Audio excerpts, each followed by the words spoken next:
스웨덴 스톡홀름에서 열린 북미 실무 협상이 아무런 합의를 내지 못한 채 결렬됐습니다. 북한은 미국이 빈손이었다고 강력 비난한 반면 미국은 창의적인 안을 들고 왔다며 북한과 협상을 이어나가자고 밝혔습니다. 취재기자 연결돼 있습니다. 김희준 기자. 네, 국제부입니다. 예.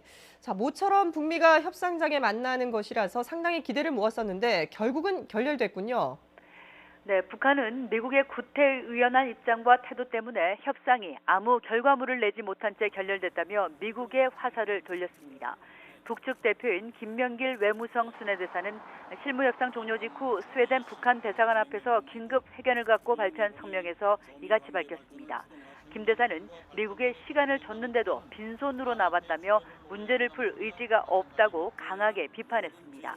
그러면서 핵실험과 대륙간 탄도미사일 시험 발사 중지, 핵시험장 폐기 등 북한이 선제적으로 취한 비핵화 조치에 미국이 성의 있게 화답하면 다음 단계로 나아갈 수 있다고 강조했습니다.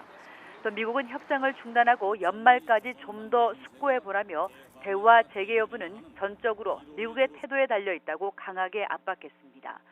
김 대사는 성명 발표 뒤 ICBM과 핵실험 중지를 연말까지 유지할 것인가 하는 취재진의 질문에 전적으로 미국의 입장에 달려있다며 거듭 공을 미국에 넘겼습니다. 네, 하지만 미국의 입장은 좀 다른데요. 어떤가요?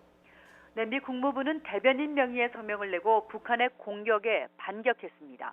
미국은 이번 실무협상에서 창의적인 제안들을 가져갔고 북한 대표단과 좋은 대화를 가졌다는 겁니다. 북한 대표단의 주장은 8시간 반 동안의 실무협상을 그대로 반영하지 않은 것이라며 북측이 제기한 책임론도 정면 비판했습니다. 국무부가 언급한 창의적인 제안이란 북한의 비핵화 조치와 체제 보장 패키지 등 미국의 상응 조치를 엮는 조합을 제시한 것으로 보입니다.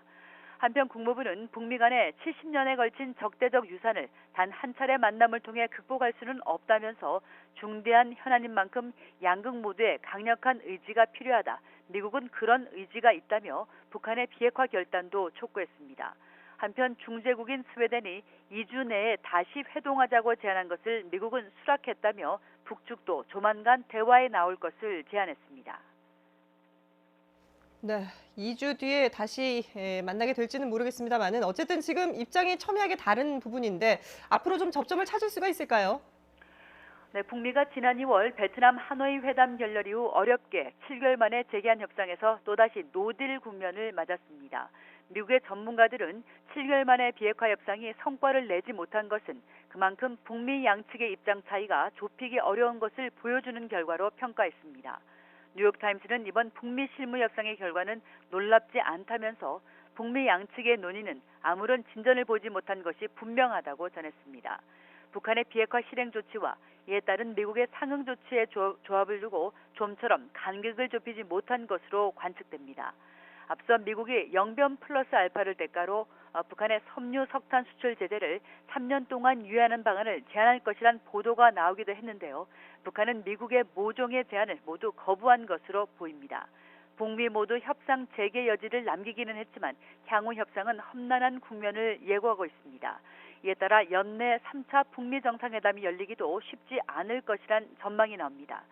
북미 양측은 당분간 숨고르기를 한 뒤 대응 전략을 마련한 뒤 다시금 협상 테이블에 마주 앉게 될 것으로 보입니다. 지금까지 국제부에서 전해드렸습니다.